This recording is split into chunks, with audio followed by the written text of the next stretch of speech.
computer technology becomes part of everyday life, a new programme comes to BBC Two now. Be you beginner, buff or somewhere in between.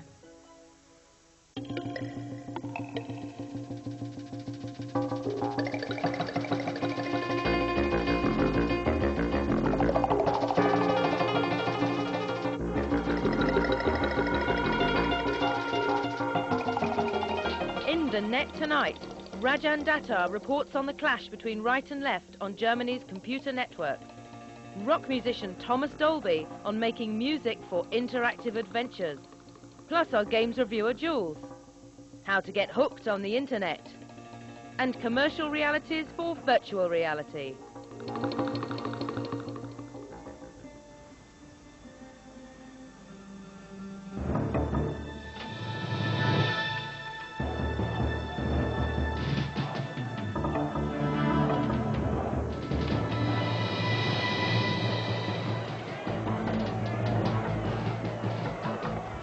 Every year, on April the 20th, Germany's growing number of neo-Nazis try to celebrate the anniversary of Hitler's birthday. And every year, the German authorities try and stop them. Up until recently, the intelligence services have managed to limit the activities of the far right by monitoring their phone calls and intercepting their mail. But now the German government has a big problem. The fascists have gone high-tech. The head of the Secret Service in Hamburg has the job of keeping tabs on extremist groups. He's worried about the new computer networks or electronic mailbox systems set up by the far right. Bei der traditionellen Überwachung des Post- und Fernmeldeverkehrs haben wir es mit kurzen Informationen zu tun. We can control traditional communications like post and telephones, not least because they involve the transmission of small pieces of information. With computer mailboxes, however, it is possible to transmit large quantities of material in a very, very short space of time. Reading and decoding this has become a major challenge for the intelligence services, especially since you need passwords to gain access to these systems.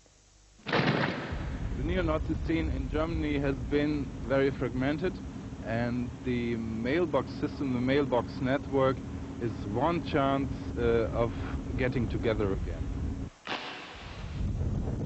The computer networks allow them to collect information about enemies, left-wing extremists, about journalists. They can transport information. For example, we get out of it the manual how to build bombs. They can coordinate demonstrations, and they are not to be controlled by police and other sorts of state organizations.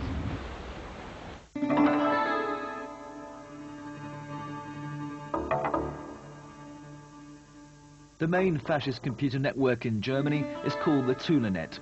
Wolfgang Henning was instrumental in setting it up. He doesn't hide his loathsome views and boasts about his grandiose dream to unite European fascists over the wires. The new computer networks, in particular the Tulenet, have played a crucial role in the way different right-wing groups in Germany deal with each other. Thanks to the Tulenet, we talk to each other now, which previously wasn't the case. We hope that by the end of the year our network will have spread to the Netherlands, Belgium and possibly England, where we have been dealing with the British National Party.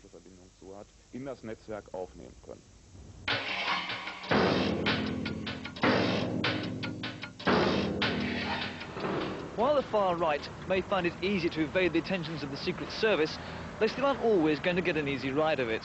These are the Hafenstrasse squats, where Hamburg's left-wing groups gather and organise. Anti-fascists here are keen to carry on the fight from the streets onto the computer networks. Now this looks like a pretty basic operation, but Rolf Werdermann is one of only 20 to 30 people in the whole of Germany able to hack in to the fascist network. And we're now going to actually try and tap in to a far-right mailbox. Can we do that now? Okay. Now I'm dialing the number. This is one of the propaganda mailboxes. We got the intro of the mailbox and now I got my name in. Can you tell me in general what information then you can gather from these mailboxes? Zum einen gibt es Propaganda, die man am besten. The more easily accessed parts of the network are full of fascist propaganda, but the restricted areas contain hit lists of political opponents, saying whether they should be killed or just beaten up. ranpissen soll. Auf der einen Seite, We try to counter their propaganda by talking to the people who use the mailboxes and exposing the contradictions in what the fascists say. We also collect strategic information about fascist groups, their structure and their numbers, and if we have to, we can crash the system. But we don't really like doing that because it prevents us from gathering further information. The German government, however, is unhappy about its lack of control over the networks and is considering legislation that would limit the use of computers by both far-right and far-left groups. There's a working group within our government which is discussing the whole problem from mailboxes via digital telecommunication systems and so on. And I would say that in the next period of the Bundestag, there will be a new law to make it easier to fight against those issues.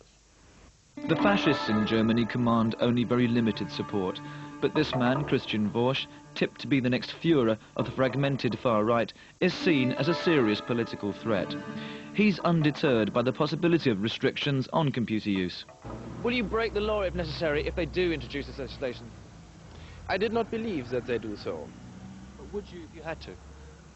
If they do so, it is against our constitution, and if they act against our constitution, you are, as a German subject, as a civil in German, are allowed to break the law. You will break the law? I did not say that I personally will, but everybody is allowed to do so. It's not just political extremists who oppose the government's desire to clamp down on computer networks and mailboxes. Many ordinary computer users here believe it represents a dangerous move towards censorship.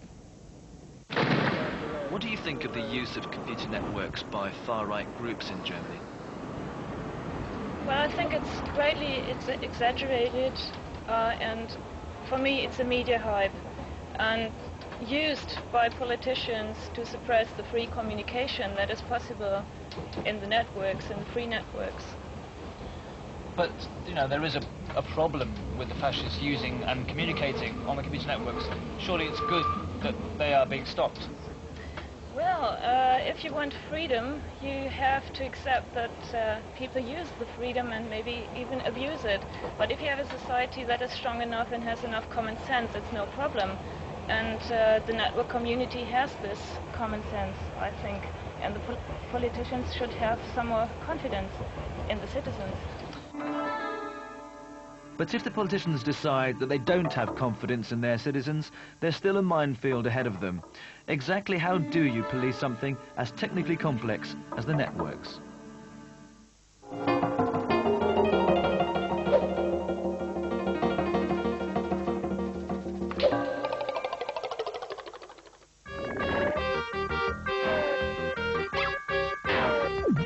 Most kids' video games have really dull music.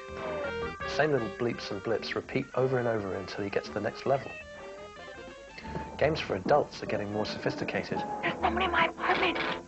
Stay here and cover me. Real actors, high production values, just like proper movies. An emergency alarm going off now. But a movie is a linear experience, which music can easily enhance. Whereas most of these new interactive dramas are actually a series of branching choices, pre-recorded segments so that you can have pre-recorded sections of soundtrack to accompany them. But storing all the possible tracks for every possible outcome is hugely demanding and expensive and still not at all versatile.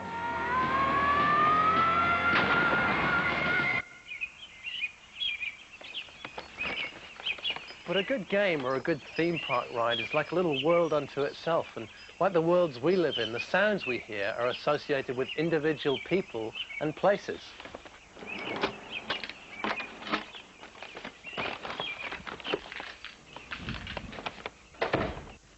In a world where the sounds we hear are generated by our actions compose the soundtrack to our lives.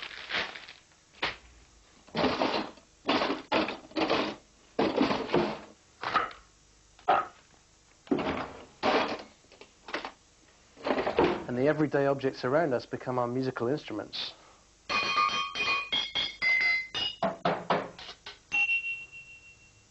Even the mood that I'm in on a given day will affect the kind of music that I generate. One day I may be feeling very laid back, and another day, very aggressive.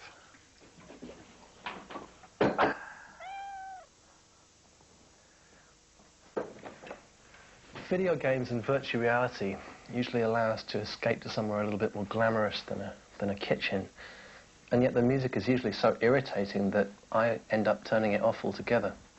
But I started thinking about how the objects and the spaces in my everyday life generated their own soundtrack. And I began to wonder whether I could maybe take the objects and spaces and the goals, the treasures in a computer game and write a computer program that would allow me to attach musical events to those actions within the game. In this little scenario, I've come up with an imaginary game in which the object is to go into a cave and to get a key from an old alchemist who lives there. Legend has it that he has some strange creature that lurks in the cave with him. Now, once I'm inside the cave, I can spend as long or as short a time as I like just looking around. But then a different kind of player might decide he wants to get through it very, very quickly. And my program has to know how I'm playing the game. Now, the level of my cursor activity actually dictates the tempo of the music.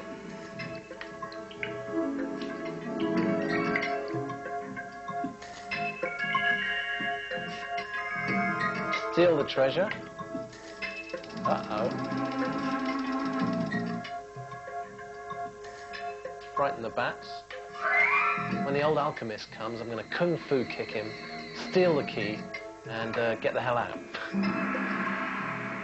What hath ears but no eyes, and hair but no teeth? Hey, give me a break, old man.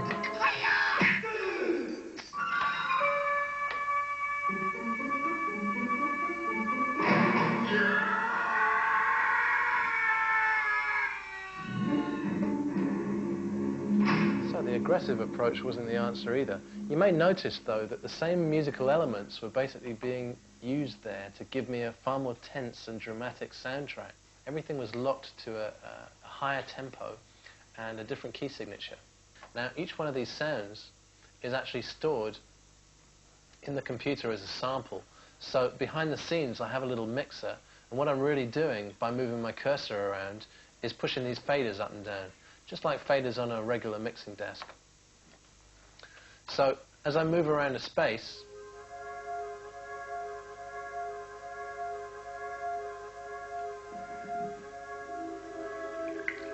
I'm actually varying the mix in real time by pushing the faders up and down. Look at the treasure. Steal the treasure. Look at the bats. Frighten the bats. If you go and look at these individual samples, there's actually a kind of a virtual keyboard here.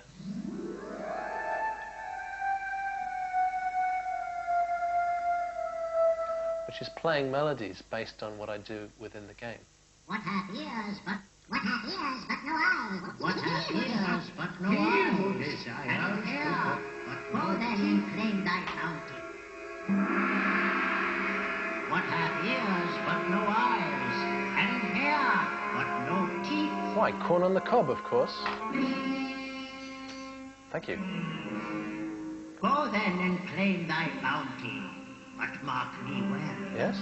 Depart not by the way you came. Oh, try this way.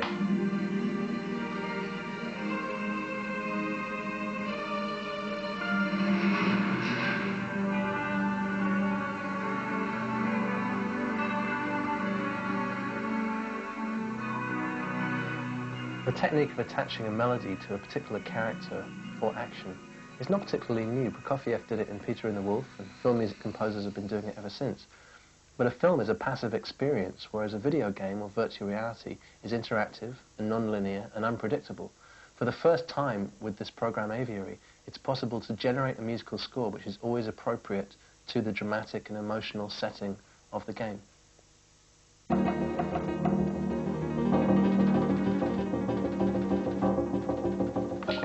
in our weekly games review, Jules gives the lowdown on Super Mario Land 3 for the Game Boy. And still to come in the net, dialing into the internet. Plus, virtual reality gets real in Leicester.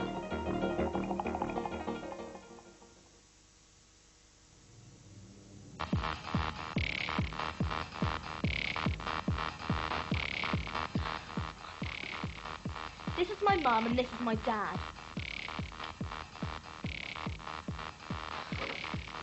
This is my carpet, this is my table. Oh yes, and that's my garden.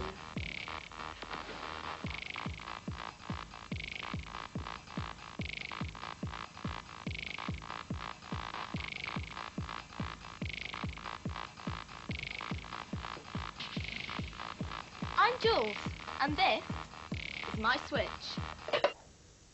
And this is Mario Land, where happy people lead happy lives with happy moustaches and happy hats and really happy dungarees, living in happy castles with even happier friends. Basically, it's one big happy family. However, killer cacti, ferocious tortoises and naughty clouds are fed up of big happy families, and they decide to bring havoc to this happy land. After many adventures, there is yet another one, Super Mario Land 3 on the Game Boy. This time you play Wario, one of Mario's naughty enemies, who's a big-headed type, and he's decided to have the best castle around, and castles are expensive, so off he goes finding treasure to buy it. Like all adventures before, you have to skiddle about, hop, skip and jumping over naughty creatures, bashing into blocks, collecting money and finding hats. Yep, hats. There to help you in your quest, enabling you to fly, give you a dragon's breath, and sometimes make you a big bloater, so that you can bash everything in sight. Sadly, Wario's task is a lot more difficult than Mario's ever was. Warning, this game is not for novices. Be prepared for a very difficult quest. But it does look good. Oh, by the way, out of 10, I'll give it a 7.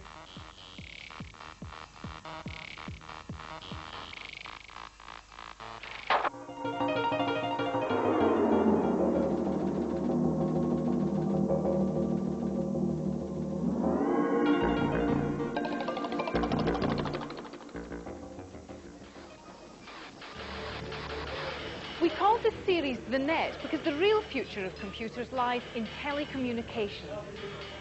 Computers can communicate over small local networks and giant nets that span the globe.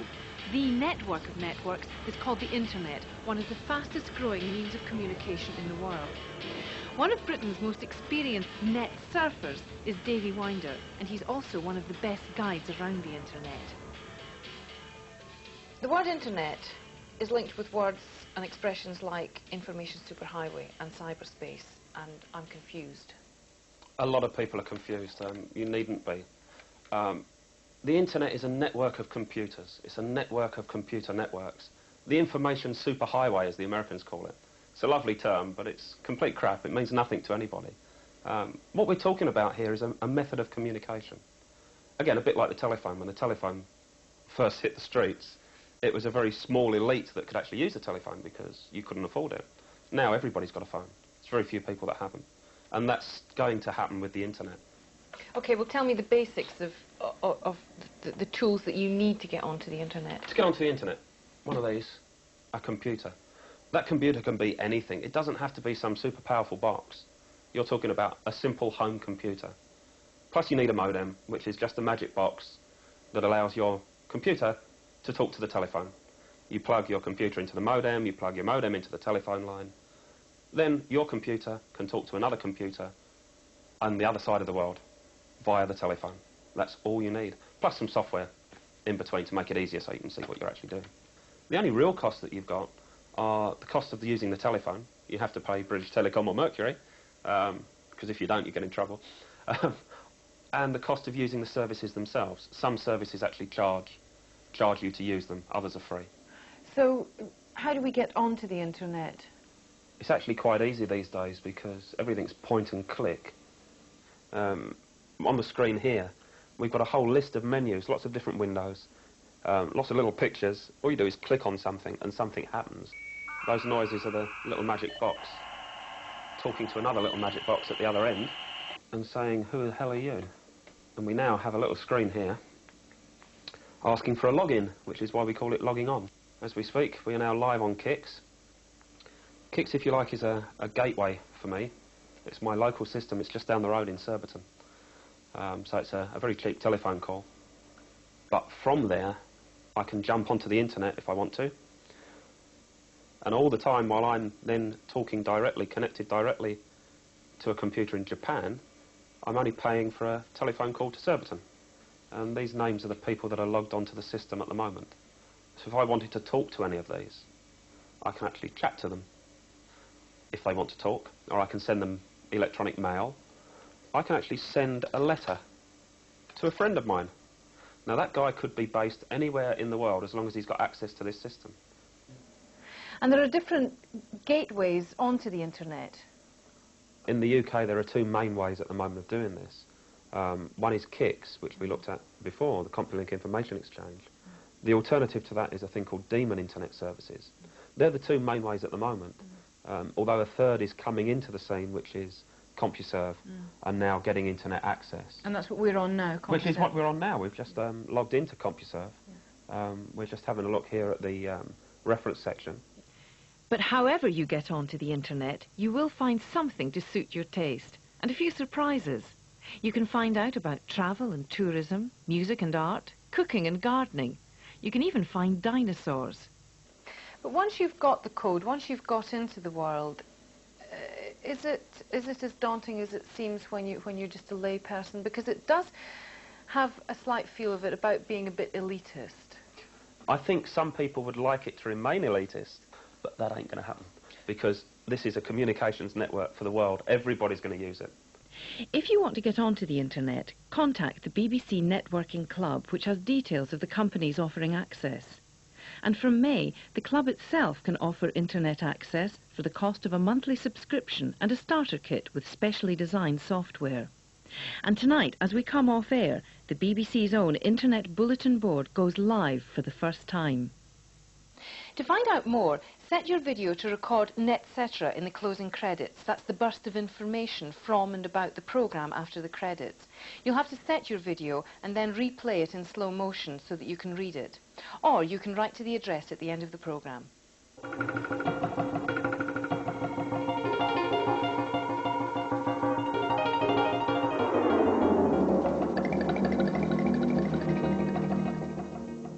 Jimmy the Jules Bagshaw from London, England. Jimmy is a sporting gentleman from the golden age of boxing. I think virtual reality is probably the most powerful computer tool that we've seen in this bit of the 20th century. It also happens to be an incredible market. Virtual reality will go to the places where there will be money. What's the company worth today? I looked in my newspaper this morning and apparently it's worth 92 million. It may seem surprising, but the current world leader in virtual reality games is a British company called Virtuality, based near Leicester. With VR entertainment set to become a multi-million-dollar market, Virtuality is facing stiff competition from the Japanese and American games giants. But despite recent losses, Virtuality's founder, 34-year-old Jonathan Walden, is confident the company can survive. Virtual reality involves the use of advanced computer systems. What you do is you wear a headset on your head where the view that you see is generated by the computer system. This particular game, Boxer, is a game that what it does is allow two people to literally box each other and to do so without actually hurting each other. This is your opportunity of a lifetime. Your chance to write. Really, when you look at virtual reality and you look at who would adopt virtual reality most quickly, who is interested to explore what virtual reality truly has to offer, one key word keeps coming out, and that's entertainment. Entertainment fundamentally drives the technology more aggressively than any other market. I think the present virtual reality games are very rudimentary.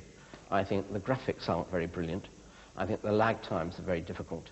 I think the actual games themselves and the quality of the games, when compared to other computer games, just aren't very good. I think it's getting by on novelty and hype at the moment. Good games are totally compelling.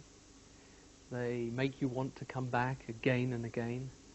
They're deep, they're extremely subtle, they're deep in content, there's lots of it to go through, and there's lots of variety and differentiation. They're honed and progressed and tweaked to such an extent that you don't quite make it every time, and there's always something to come back to.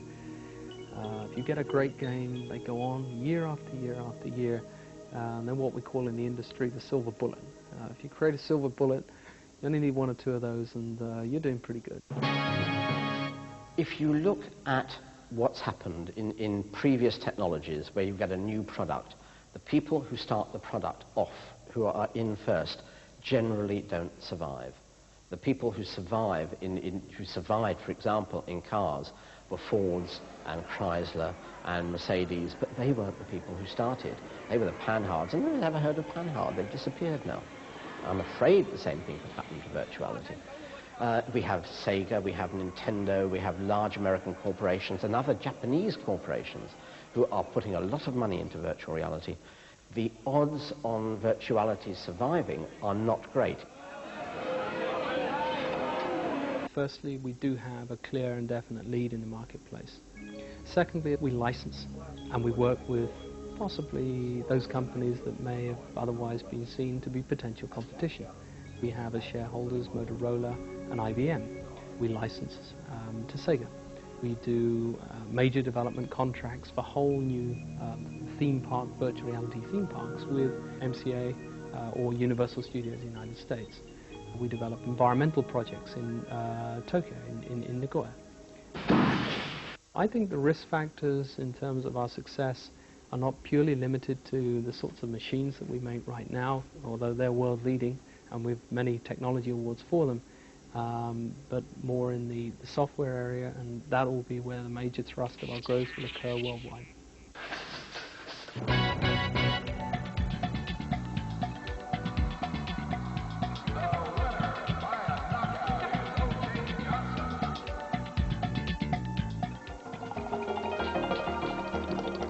Coming up after the credits, Netcetera. Start your video now.